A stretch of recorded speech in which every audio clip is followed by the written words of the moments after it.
Merci à vous de m'avoir invité et merci pour cette présentation. C'est toujours un plaisir d'être parmi vous et particulièrement de discuter de ce thème de l'apport des soins palliatifs précoces. Alors vous aurez remarqué que j'ai retiré le point d'interrogation dans le titre parce que en fait c'est un acquis d'évidence factuelle depuis maintenant plus de 10 ans. C'est-à-dire qu'il y a des études qui ont montré le bénéfice. Donc il n'y a plus de raison de se poser la question de savoir s'il y a un bénéfice. Pour passer la diapo, pouf pouf. Ah, c'est là où il y a le scotch. Mais en regardant où? En regardant là-dessus? Non?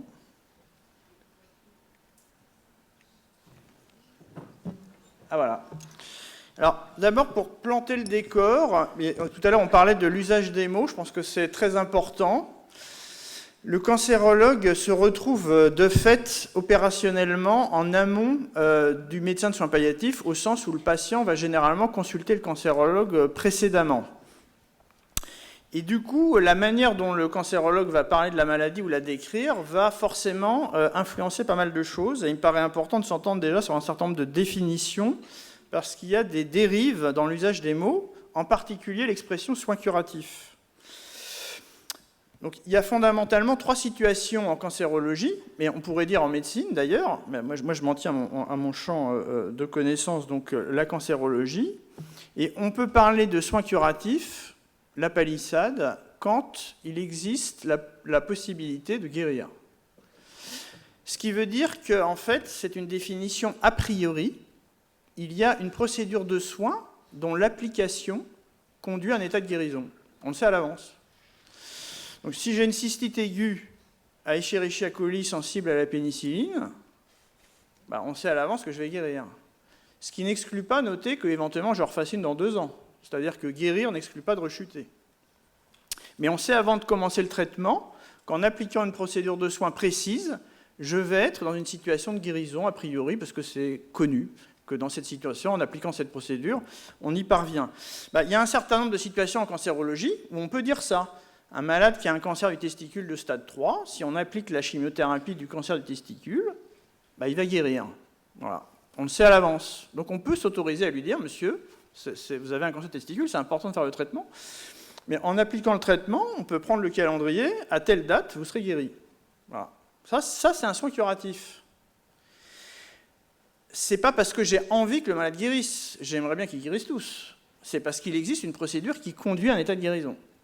Donc c'est un a priori, et la preuve que je suis de bonne foi, c'est que justement on peut prendre un calendrier et dire, voilà, voyez, au mois de juin prochain, les soins seront terminés, vous serez a priori guéri dans l'état des connaissances. Donc c'est un soin borné dans le temps. Si le soin n'est pas borné dans le temps, ce n'est pas un soin curatif. Voilà. Le traitement de l'insuffisance cardiaque par IEC ou ce que vous voulez, et l'Azilix, ce n'est pas un soin curatif. Le malade, il reste avec son insuffisance cardiaque, il n'y a pas un moment où on arrête le traitement. C'est pareil en cancérologie. Si on n'a pas la possibilité de décrire a priori une procédure de soins qui, à la fin, conduit à un état supposé de guérison, c'est donc qu'on n'est pas dans une situation curative. Ce qui ne veut pas dire qu'on est dans une situation de soins palliatifs exclusifs, et donc c'est là qu'il y a un problème à lever, et qui est très important à lever lors de la première consultation de cancérologie, c'est que, justement, incurabilité et mort sont 2 choses qui sont tout à fait distinctes.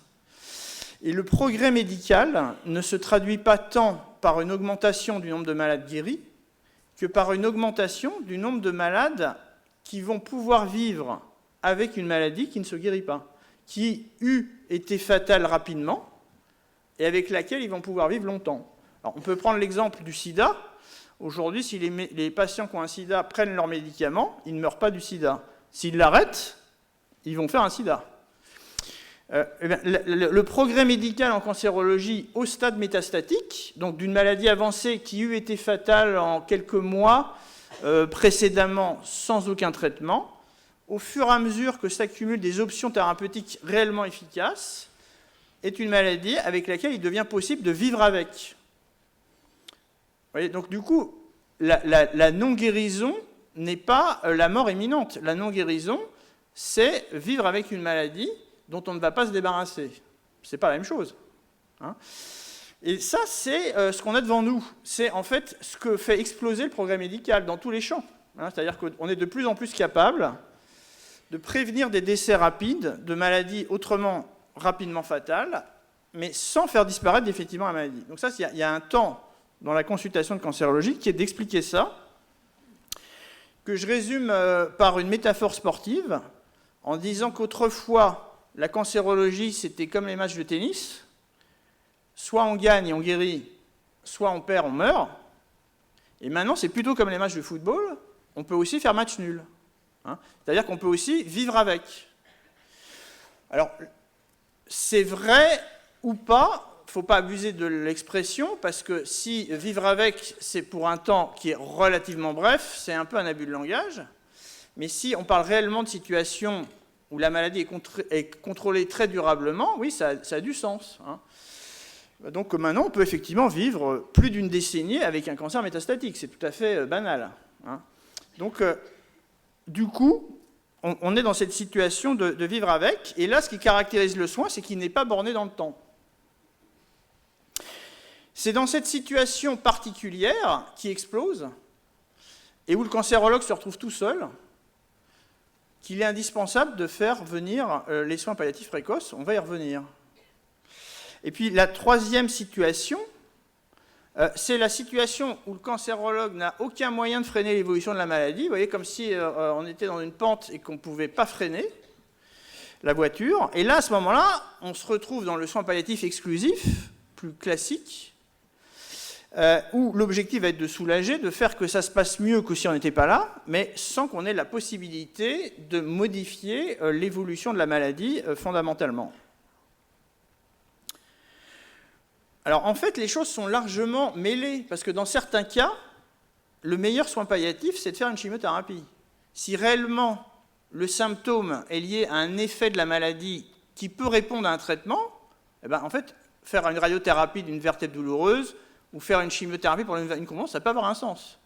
Et inversement, tout à l'heure, le malade qui n'est pas curable et qui va avoir un traitement, il peut avoir toutes sortes de problèmes complexes qui justifient déjà l'intervention de l'équipe de soins palliatifs. Ce qui fait qu'on voit que la frontière ou la notion de phase perd tout sens par rapport aux situations que l'on voit. En fait, on a souvent besoin des deux compétences, celle du cancérologue et celle de l'équipe de soins palliatifs, pour déterminer le meilleur soin.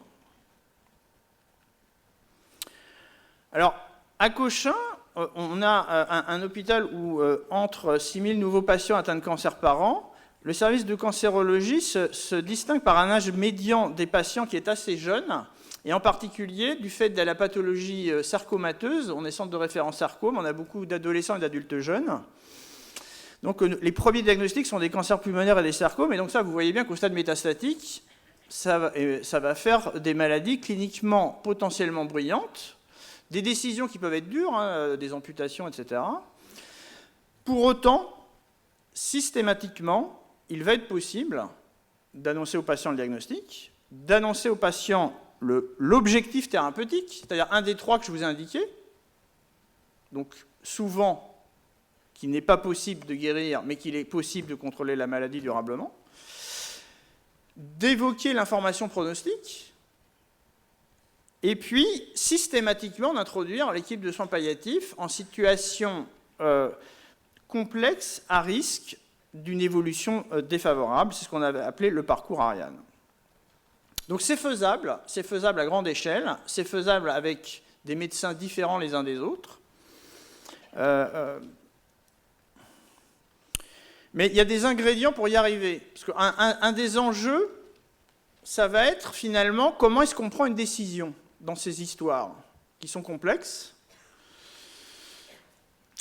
Alors, si on compare ça à une recette de cuisine, où la recette, ça serait comment bien décider, ben, en fait, l'idéal, c'est de disposer de 3 ingrédients. La compétence, on va dire l'expertise du cancérologue et de son équipe, qui sont centrés sur la maladie, d'où l'expression cancérologue. Hein. C'est ça notre champ de compétences, c'est là-dessus qu'on nous attend. L'expertise de l'équipe de soins palliatifs, qui va être une expertise centrée sur la personne, sur la souffrance humaine, sur les moyens de la prévenir ou de l'atténuer. et l'expertise de la personne malade et de son entourage qui eux seuls savent ce qu'ils veulent.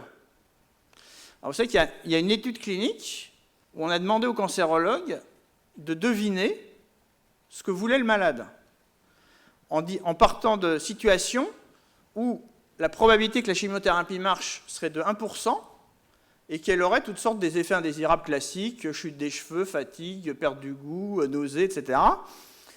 Et la question posée était, à votre avis, votre malade, il va accepter ou il va refuser? Et le cancérologue se trompait une fois sur deux. Donc autant dire que, autant jeter une pièce de monnaie en l'air, il ne pouvait pas deviner en somme. C'est ça l'expertise du malade. On ne peut pas deviner ce que veut le malade à sa place. Il faut lui demander. Donc pour bien décider, on a besoin de ces trois compétences. Et ces trois compétences, elles vont exiger trois conditions. La première, ça va être l'humilité du médecin référent. C'est-à-dire, si le cancérologue est convaincu qu'il sait tout sur tout, et que d'ailleurs c'est comme ça qu'on lui a appris à la fac, c'est-à-dire que si quand il y avait un QCM, j'interpellais Nathalie dans l'amphi en disant « Ah tiens, tu peux me dire c'est quoi la réponse à la question 4 là, parce que moi je sais pas », on m'aurait dit « Bon ben mon vieux, t'as 0 à l'examen, t'es recalé, t'as pas le droit de tricher. » Tandis que maintenant c'est l'inverse. En fait, il faut au contraire identifier nos limites et introduire des compétences autres que la sienne propre et travailler en groupe. Donc finalement, c'est ce contraire de la manière dont on a appris la médecine. On l'a apprise en travaillant seul et en n'ayant pas le droit de solliciter un avis extérieur pour passer ses examens. On n'a pas appris à travailler en groupe. Là, c'est l'inverse. Il s'agit au contraire de solliciter le groupe et de tenir compte de l'avis du groupe pour prendre une décision. Donc ça, cette condition, si elle n'est pas réunie, si le cancérologue pense que justement il est un bon élève s'il fait tout seul, il ne va pas y avoir de place pour un autre regard. La deuxième condition, c'est l'intervention précoce de l'équipe de soins palliatifs. Alors ça, c'est pas original, parce que dans n'importe quel domaine, n'importe quelle compétence vous explique qu'elle est plus efficace si elle intervient tôt que tard. Le gériatre préfère arriver avant que les malades aient perdu leur autonomie, la diététicienne avant qu'ils aient perdu 20 kilos, et ainsi de suite. On est toujours plus efficace quand on intervient tôt que tard. Donc ça, c'est du bon sens. Et le troisième paramètre, c'est que si on veut respecter la volonté du malade, encore faut-il qu'il l'ait exprimée, donc on ait créé les conditions qu'il ait pu donner son point de vue. Et qu'on passe d'une médecine du consentement, où on dit « vous êtes d'accord avec le fait qu'on va faire une chimiothérapie, un scanner et se revoir », à une médecine où on donne la possibilité au malade d'exprimer sa volonté avant qu'on fasse une proposition de soins. Alors, l'humilité du médecin référent, elle va s'exprimer de différentes manières, mais en pratique, elle va se traduire par un fonctionnement en équipe. Un fonctionnement en équipe, c'est pas j'ai différents clones avec moi et qui sont tous d'accord avec moi, et donc on va tous... Ça, c'est une meute. C'est pas la même chose. On va tous aboyer ensemble, on va tous être d'accord. Ça, c'est pas ça. La pluridisciplinarité, c'est pas le chef a dit, donc tout le monde est d'accord. Ça va être, au contraire, non seulement qu'il y a un groupe, mais qu'on neutralise l'effet de la hiérarchie, c'est-à-dire que chacun s'autorise à dire ce qu'il pense, et d'autre part, que les personnes autour de la table aient une expertise différente, pour que la somme de ces expertises soit infiniment supérieure à une compétence donnée. Ça va se traduire par une réunion de concertation pluridisciplinaire qui, ici, n'existe pas. En routine dans les établissements, personne n'est obligé de faire des réunions de concertation pluridisciplinaire dans cette situation. À Cochin, on a appelé ça des réunions de concertation pluridisciplinaire oncopalliative, mais ce n'est pas obligatoire. Il y a un décret qui impose les réunions de concertation pluridisciplinaire médico-chirurgicales au diagnostic de cancer et à la première rechute, mais après, circuler, il n'y a rien à voir, on n'est pas du tout obligé de se concerter. Donc ça, c'est une donnée, et c'est important parce que cette réunion de concertation pluridisciplinaire, elle décide, elle apporte plusieurs regards, et elle apporte un circuit froid dans le fonctionnement de la décision, c'est-à-dire qu'elle va neutraliser aussi la charge émotionnelle, éventuellement, que peut ressentir la personne qui est seule face à un patient qui est angoissé, malheureux, etc. Et puis, ça ne marche que si, évidemment, cette réunion de concertation pluridisciplinaire peut remettre en question le point de vue du médecin référent. Parce que si l'avis suprême, c'est l'avis du médecin référent, ce n'est pas la peine de se réunir. Il faut qu'en fait, ça puisse remettre en question l'avis du référent. Sinon, ça ne sert à rien, en fait. C'est pas la peine, ne perdons pas notre temps. Hein. Donc ça c'est la partie, on va dire, technique. Mais il y a aussi l'humilité du médecin vis-à-vis du patient, qui va être de lui donner la parole. Et donc, de vouloir savoir sa volonté, ses priorités. S'il ne les sait pas et qu'il applique juste la procédure, je ne vous indiquerai pas, mais tel ou tel établissement, il y a des établissements, il y a un algorithme. Le malade n'est pas encore entré dans le bureau de consultation, mais le médecin, il a un algorithme de ce qu'il doit faire en première intention, en deuxième intention, en troisième intention. Le malade n'a même pas dit pourquoi il venait. C'est déjà décidé, en fait. Donc, la question, de donner la parole au patient, c'est donc de permettre l'émergence d'une médecine du respect de la volonté et qui va faire accoucher quel est le sens qu'a le soin pour le malade. En particulier, par exemple, est-ce qu'il privilégie la qualité du présent ou est-ce qu'il y a un enjeu sur la durée de vie et comment on gère les deux, est-ce qu'on fait des compromis sur l'un ou sur l'autre. Alors, l'apport des soins palliatifs précoces là-dedans, en fait, on pourrait s'étonner qu'ils n'existent pas plus parce que tout le monde est gagnant théoriquement. Le patient, je vais vous le montrer tout à l'heure, il y a des essais randomisés, donc le top de la démonstration en médecine, c'est-à-dire des essais comparatifs, hein, ça améliore sa qualité de vie, ça diminue la dépression et l'anxiété, ça prévient et traite des éléments de souffrance, ça augmente la durée de vie, ça on ne l'avait pas vu venir. C'est intéressant par rapport à ce que disait tout à l'heure M. Minot. Les soins palliatifs, tenez-vous bien, augmentent la durée de vie. Et même ce qui est encore plus rigolo, c'est que plus le malade voit l'équipe de soins palliatifs, plus la durée de vie augmente. C'est-à-dire qu'en fait, plus une personne qui va mal voit quelqu'un qui l'accompagne, sans avoir un acte thérapeutique salvateur, plus il dure. Et ça, c'est prouvé. Hein. Donc les soins palliatifs, la technicienne de recherche clinique dans le service, quand je lui parlais des soins palliatifs, elle me dit « ça ne fait pas rêver ». Je pense que c'est le fond du problème. C'est que l'expression soins palliatifs, c'est quand même une espèce d'erreur de marketing, parce que ça résume mal la nature de l'apport des intervenants. En fait, les intervenants vont permettre de restituer à la personne sa place dans un soin qui, de manière assez spontanée, va être déshumanisant. Si vous dites à un patient, qu'est-ce que vous diriez que je fasse entrer dans votre chambre quelqu'un qui va contribuer à ce que vous soyez préservé en tant que personne plutôt qu'un numéro de chambre qui va au scanner, vous êtes pour ou contre? Il n'y a pas beaucoup de maths qui vont dire non. Hein. Donc, il y a assurément à faire savoir quel est le contenu réel, le fond de l'intervention et ce qu'il apporte réellement. Or, c'est démontré. C'est démontré. Et puis, un point très important, c'est que ça permet d'anticiper les conditions de la fin de vie. Parce que les soins palliatifs, finalement, ils ont commencé par la fin, parce que c'était la situation la plus évidente où on a que le simple fait d'avoir une action sur la personne était bon, et que ce n'est pas parce qu'il n'y a pas de médicaments ou de ci ou de ça qu'on n'est pas pertinent à être là. Mais ce n'est pas parce qu'on l'a démontré à la fin que ce n'est pas pertinent au début. La dignité humaine, ce n'est pas réservé aux derniers instants, c'est pour tous les jours. Donc, a priori, on a envie que notre dignité soit respectée dès le début de la maladie, pas uniquement dans les 5 dernières minutes. Donc ça, c'est le bénéfice pour le malade. Le bénéfice pour le cancérologue, alors ça, il va le reconnaître ou pas, c'est que ça va améliorer la justesse des décisions. Parce que ça, on sait que la collégialité, la multiplicité des regards différents, améliore la justesse de la décision. Donc ça, c'est le bénéfice du deuxième regard, et ça va permettre une intégration plus holistique et une démarche plus juste.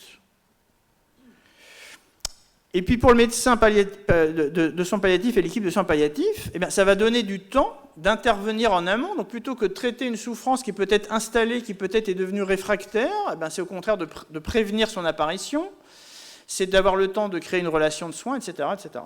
Donc tout le monde est gagnant. Alors néanmoins, les cancérologues ont résisté.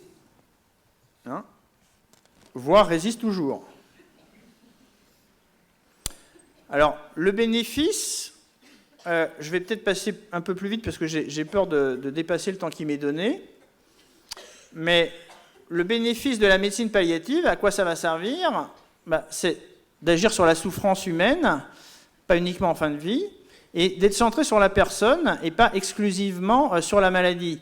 Et il y a tout un champ qui prend beaucoup de temps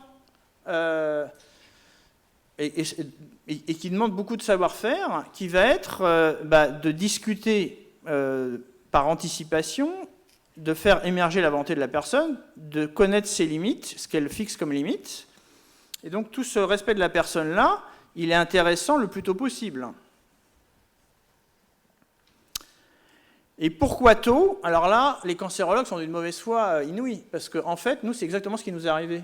C'est-à-dire que les chirurgiens disaient « Ouh là là, on va quand même pas dire que le malade a un cancer, on va quand même pas appeler le cancérologue, ça va faire peur au malade. » Et donc, en fait, nous, on disait, si, quand même, en fait, justement, la chimiothérapie, elle est quand même plus efficace si on la fait tôt que tard, donc il faudrait peut-être mieux nous appeler tôt que tard. En fait, la preuve du bénéfice de la chimiothérapie adjuvante dans le cancer du sein, c'est 1974. Les réunions de concertation pluridisciplinaire dans tous les établissements de soins en France pour en discuter, c'est 1998. Voilà. Ça veut dire que ce n'est pas parce qu'il y a une preuve que les médecins l'adoptent en France. Il y a des pays où c'est adopté plus vite. Donc ça veut dire que la preuve est nécessaire, mais elle n'est pas suffisante. Et ce qui a été décisif pour ce qui est de la relation chirurgien-cancérologue, ça a été un décret, une loi. Alors la précocité, elle va aussi permettre de sécuriser le parcours de soins et de prévenir l'obstination déraisonnable. Donc ça, c'est un élément qui est quand même important, et qui devrait faire que, normalement, le ministère de la Santé devrait adorer les soins palliatifs et les financer à mort. Parce que, regardez, données PMSI, sécurité sociale sur 3 ans, en France. Tous les établissements de santé, il n'y en a pas un qui y échappe. Clinique privée, publique, centre de lutte contre le cancer, tout ce que vous voulez, votre hôpital est dedans. Cancer du poumon métastatique, sur 3 ans, ça fait 65 000 malades. Et on a regardé combien de malades avec un cancer du poumon métastatique sont morts intubés, ventilés, alors que c'est inapproprié, parce que justement, ils sont dans une situation irréversible. Et on a voulu regarder, dans les données PMSI, dans combien de cas et quand avaient été codés soins palliatifs. C'est-à-dire, est-ce que, en fait, le référent avait identifié que la situation était palliative? Ce qui ne veut même pas dire qu'il avait fait appel à l'équipe de soins palliatifs. Il avait simplement identifié que la situation était palliative. Quand il l'identifie, c'est la courbe de gauche, la probabilité de mourir intubé ventilé est de 1%. Et quand il ne l'identifie pas, c'est la courbe de droite, la probabilité elle est de 10%. Alors, en étant gentil, c'est-à-dire en considérant qu'un séjour en réanimation, c'est 6 000 €, je pense que c'est plus, et que vous avez 10% de 65 000 personnes atteintes de cancer du poumon métastatique qui se retrouvent en réanimation, oui, on se retrouve tout de suite avec 30 millions d'euros qui partent en fumée, en fait. Ça fait beaucoup d'infirmières, ça fait beaucoup de médecins de soins palliatifs. C'est du pur gaspillage. Et là, je vous cite que le cancer du poumon, mais on peut décliner ça pour tous les autres cancers. Donc, l'obstination déraisonnable, elle est déraisonnable pour le malade, et elle conduit à une dérive financière complètement hallucinante. Donc on nous retire des infirmières et on nous autorise à faire ça. Alors, face au constat du recours tardif des équipes de soins palliatifs et à des résistances à leur intégration au bon moment, là, une équipe américaine de Boston a fait le travail de recherche béton, méthodologiquement impeccable. Ils ont commencé à se demander, est-ce que c'est possible d'intégrer l'équipe de soins palliatifs précocement? Peut-être que ce n'est pas possible, peut-être que c'est du domaine du rêve. Dès le diagnostic, des patients qui ont un cancer du poumon métastatique, c'est-à-dire dont on sait qu'ils ne peuvent pas guérir de leur cancer et qui vont donc avoir une maladie évolutive et qui, in fine, sera mortelle. Eh bien, oui. En fait, ce qu'ils ont montré par un essai de phase 2, c'est qu'en effet, il est tout à fait possible d'intégrer l'équipe de soins palliatifs. Ça ne déclenche pas d'angoisse, de stress, de malheur. Oh là là, mon Dieu, l'équipe de soins palliatifs. Non, pas du tout. Au contraire même. Donc ils ont montré que c'était faisable. Et donc, étape suivante, essai randomisé, ils regardent qu'est-ce qui se passe dans le cancer du poumon métastatique si on fait une chimiothérapie ou si on fait une chimiothérapie plus introduire l'équipemobile de soins palliatifs. Point. Alors, l'objectif principal, c'était l'effet sur la qualité de vie, en particulier sur la dépression. Et l'objectif principal, l'étude est positive. C'est-à-dire que les malades qui ont chimiothérapie plus équipe de soins palliatifs sont moins déprimés et moins anxieux que les malades qui ont chimiothérapie tout court. Donc ça clôt le débat sur « Oh là là, mon Dieu, vous allez quand même pas appeler l'équipe de soins palliatifs, mais ça va faire peur aux malades ». Bah, la preuve que non. Il faut juste savoir lire. Hein. Donc ça, c'est montré. La différence est statistiquement significative. Bon, il n'y a pas de débat. Ça a été reproduit par les Canadiens, ça a été reproduit par les Hollandais, donc ce n'est pas une spécialité américaine. Hein. Il n'y a pas besoin d'être un malade américain pour ne pas être angoissé de voir arriver l'équipe de soins palliatifs. C'est vrai partout dans le monde. Voilà. Mais ce qui est intéressant, c'est que l'objectif secondaire, c'était de regarder la durée de vie, et que la courbe rouge, c'est la courbe chimiothérapie plus soins palliatifs, tandis que la courbe bleue, c'est la courbe chimiothérapie. Et donc en fait, ce que je vous disais tout à l'heure, on découvre qu'en fait, les malades qui sont traités par des médicaments plus accompagnés vivent plus longtemps que ceux qui ont des médicaments dont on évalue l'effet tous les 3 mois. Alors c'est un sacré pavé dans la mare. Donc d'abord, ça veut dire que si le cancérologue est logique, là vous dites au cancérologue, sans dire de quoi, qu'est-ce que c'est que ces deux courbes, vous dites là, le médicament rouge, là, vous le voulez? Ah bah oui.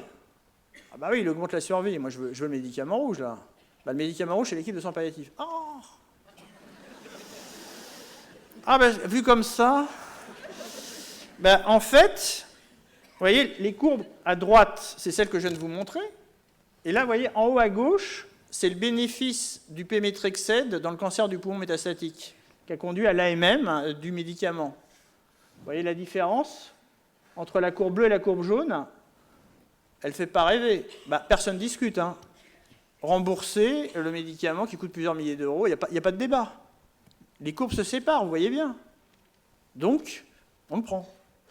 Et la courbe du dessous, tous les patients qui ont un cancer du poumon opéré, bah, si vous leur faites une chimiothérapie lorsque la tumeur est un peu grosse, bah, vous voyez qu'au bout de 4 ans, vous voyez une différence, les deux courbes se séparent légèrement. C'est-à-dire que les patients qui ont été opérés et qui n'ont pas eu de chimiothérapie vivent un peu moins longtemps que les patients qui en ont reçu une après l'opération. Alors, ça veut quand même dire que tout cela, ils ont guéri sans chimiothérapie. Et tout cela, ils sont morts bien qu'ils l'aient reçu.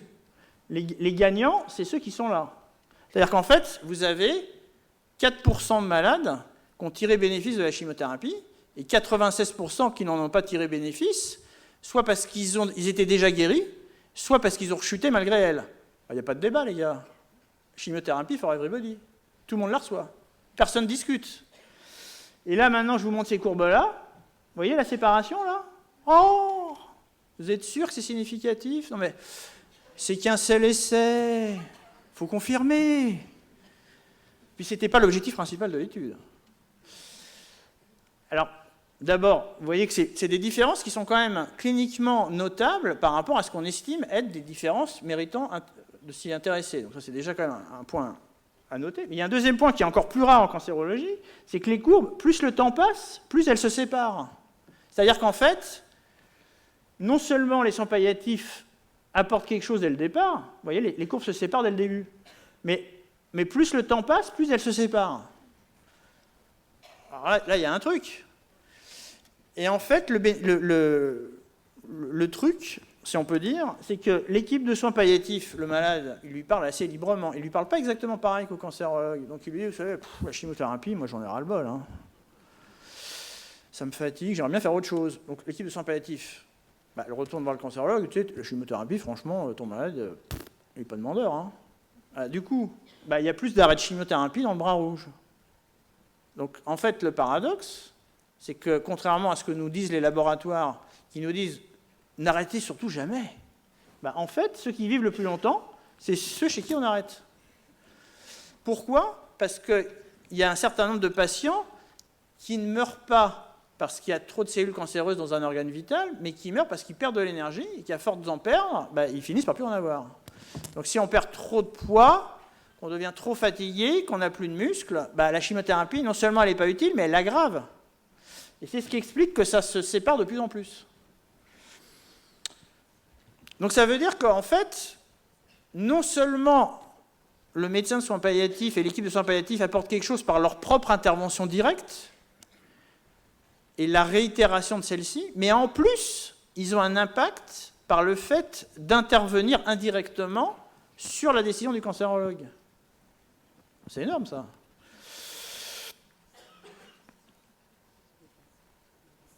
Il me reste 5 minutes. Waouh. Bon, ça va panique, là. Alors, je ne peux plus passer mes diapos.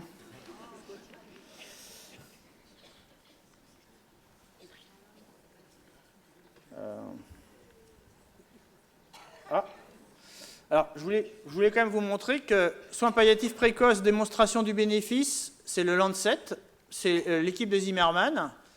Et l'équipe de Zimmerman, elle interrogeait ensuite les malades. Alors d'abord, elle l'a montré dans tous les autres cancers, pour me dire, est-ce que c'était vrai que dans le cancer du poumon? Non, c'est vrai dans tous les cancers. Et ensuite, elle l'a fait au Canada, donc ce n'est pas une histoire américaine, c'est une histoire qui dépasse la question des Américains. Et l'autre point qui est intéressant, c'est que quand elle a demandé aux patients, vous avez trouvé ça bien qu'on vienne vous voir, etc., en fait, ils ont tout apprécié, sauf le fait qu'elle se présente soins palliatifs. C'est-à-dire qu'en fait, il y a quand même un problème autour de la manière de se présenter, qui est souvent accueilli péjorativement. Bon, j'accélère. Alors après, on nous dit, ça je l'attends, ah oui, mais c'est super ton truc, mais en fait, il n'y en a pas des médecins de soins palliatifs, il n'y en a plus, ils sont trop rares, on ne peut pas le faire. Alors ça, on peut complètement renverser la phrase. Alors d'abord, ça a été les champions des soins palliatifs montrent qu'on a plusieurs façons d'envisager la combinaison cancérologue-soins palliatifs. Vous voyez, en bleu, c'est les malades qui ont besoin de soins palliatifs précoces, en jaune, ceux qu'on n'aurait pas besoin. Donc, dans le monde idéal, il faudrait que le médecin de soins palliatifs identifie les bleus, et qu'il aille voir que les bleus. Mais en fait, si on lui adresse tous les malades, il est débordé, c'est pas jouable. Si on dit au cancérologue, envoie-moi les malades que tu crois utile de m'envoyer, il en envoie des bons et d'autres qui n'ont pas besoin, ça ne va pas non plus. Et donc, en fait, il faut réussir à identifier les malades à risque où il y a un vrai bénéfice. Et ça, c'est déjà fait. L'indicateur existe, il a été validé. C'est l'outil SPIC qui permet de repérer ceux des malades pour lesquels l'équipe de soins palliatifs va avoir un impact en intervenant précocement. Donc je passe, mais il est publié, et donc vous l'aurez sur cette présentation. Alors, pas assez de médecins de soins palliatifs, il y a deux façons de régler le problème. Il y a la façon des cancérologues, parce que nous, on n'était pas assez nombreux pour aller dans les RCP avec les chirurgiens. Un décret a dit qu'il fallait des cancérologues dans les RCP, on a augmenté le nombre de cancérologues à l'internat, et puis maintenant, il y a des cancérologues. Donc le premier effet, c'est la loi. Si on dit, votre établissement ne sera plus autorisé à faire de la cancérologie s'il n'y a pas une RCP oncopalliative avec un médecin de soins palliatifs, le directeur, il recrute un médecin de soins palliatifs demain. Pas de problème. Donc ça, c'est le premier moyen de régler le problème. Le deuxième moyen, il est stratégique. Donc c'est ce que fait l'équipe de soins palliatifs de Cochin, qui travaille aussi à l'hôpital européen Georges Pompidou. Ils disent, écoutez les amis, vous avez vu l'évidence-based médecine. Moi, mon impact de médecin de soins palliatifs, c'est quand j'interviens tôt, pas quand j'interviens tard. Et je ne peux pas voir tous les malades. Quels malades je vais voir? Ceux où j'ai un impact. Donc, pour la fin de vie, je vous donne des conseils téléphoniques et j'interviens précocement. Je mets le paquet là où je suis utile. Alors là, les cancérologues, ils font la gueule. Mais du coup, ils ont le choix entre l'appeler précocement et elle va les accompagner, y compris en fin de vie, ou se démerder. Et du coup, ils l'appellent précocement. Donc en fait, la rareté de votre compétence, vous pouvez la retourner en disant, je vais là où je suis utile, là où c'est démontré. Vous agrafez les publications, vous voyez, c'est au début que je suis utile. Donc là, je déborde trop, donc j'accélère. Oui, juste pour dire aussi que c'est très facile la question de la présentation de l'équipe de soins palliatifs. Il y a 1000 manières, c'est la responsabilité du cancérologue. Un cancérologue qui ne s'est pas présenté une équipe de soins palliatifs, il doit changer de métier. Hein. Il doit simplement avoir des formules dans la consultation qui rendent naturel et qui expliquent que c'est un plus, que l'équipe de soins palliatifs va intervenir précocement. La médecine est un sport d'équipe, vous allez bénéficier d'expertises complémentaires, vous allez bénéficier de professionnels qui vont expertiser au mieux vos besoins. On ne va pas se contenter de bloquer la maladie, on va aussi pallier toute manifestation pénible. Les meilleurs pour traiter la douleur, c'est l'équipe antidouleur. La préoccupation de la personne, ce n'est pas uniquement en fin de vie. Enfin bref, il y a 1000 manières de le dire. L'important, c'est que ce soit valorisé en amont de leur introduction, pour que justement, ce ne soit pas vécu comme un drame, mais au contraire comme une chance. Et je finis en disant qu'il y a, malheureusement ou heureusement, je ne sais pas, on est à la croisée des chemins, 2 avenirs pour les équipes de soins palliatifs. Le bon et le mauvais. Parce que pendant que les cancérologues, ils ont challengé les chirurgiens, ils ont réussi à intervenir précocement avec l'aide d'un décret. L'équipe de cancérologie, maintenant, elle a les pleins pouvoirs, elle peut prescrire des traitements antitumoraux en situation métastatique, elle fait ce qu'elle veut. L'équipe qui devrait la challenger, c'est l'équipe de soins palliatifs, mais qui pour l'instant n'est pas installée pour établir le juste équilibre. Et par contre, l'équipe de soins palliatifs, elle est challengée par la société qui lui dit « Mais attendez, mais pourquoi c'est vous qui décidez de la fin de vie au juste ? Il y a d'autres manières de voir. Pourquoi des soins palliatifs ? Pourquoi pas autre chose ?» Donc finalement, vous n'avez pas encore conquis le terrain de la précocité et de l'équilibre avec les cancérologues, tandis que déjà, derrière, il y en a qui remettent en question le territoire que vous occupez. Donc, il y a un risque sérieux, c'est celui-là. C'est les soins palliatifs marginalisés. C'est-à-dire que le cancérologue, il va se dire, bon, bah, moi, j'ai pas besoin de l'équipe de soins palliatifs, en fait. J'ai fait un début de soins palliatifs, je sais prescrire de la morphine, moi, je vois pas le problème, en fait. Donc, je me débrouille tout seul, et puis, c'est super de ne pas transférer les malades en USP, comme ça on n'a pas besoin de leur dire qu'ils vont en USP, on n'a pas besoin d'avoir des conversations difficiles, c'est cool. Donc finalement, je reprends le malade quand il va mal, et puis quand je lui dis qu'il n'y a pas de chimiothérapie, peut-être qu'il va être désespéré, peut-être qu'il va demander une euthanasie, et puis je la ferai, et puis donc finalement, j'ai besoin de personne. Donc, à ce jeu-là, l'équipe de soins palliatifs, elle est hors sujet. Et c'est tellement vrai que se créent des soins de suite mixtes. C'est-à-dire des soins de suite où il n'y a pas besoin d'avoir dit au malade qu'en fait il est en situation palliative, et puis quand ça crève les yeux, en fait, il change de lit, et il passe du soin de suite au lit de soins palliatifs, vous voyez. Donc ça, c'est la gestion de la fin de vie sans l'équipe de soins palliatifs. Et puis il y a l'autre versant du sandwich, c'est que la société, elle, peut considérer qu'il n'y a pas de raison qu'il y ait que les citoyens qui font des soins palliatifs qui décident de la fin de vie, et que l'autonomie, ça s'applique d'une manière générale, et donc, ok, on peut faire des soins palliatifs, mais on peut aussi faire autre chose, on peut faire une euthanasie, un suicide assisté, on peut faire plein de trucs. Donc à ce jeu-là, finalement, les soins palliatifs peuvent être gentiment mis sur le côté. Et le scénario... Et le scénario 2... c'est de les intégrer. C'est-à-dire que le cancérologue partage la décision, qu'il y a un équilibre, une justesse dans la prise de décision, parce que d'entrée de jeu, il va y avoir l'expert de la maladie et l'expert de la personne qui vont travailler de concert et qui, tout au long de la maladie, et tout particulièrement quand il n'y a plus de preuves, vont équilibrer les décisions dans le respect de la volonté du malade. Et à ce moment-là, le patient, il va décéder peut-être à domicile, peut-être en USP, peut-être dans le service de cancérologie. Le recours à l'euthanasie et les demandes d'euthanasie vont s'effondrer.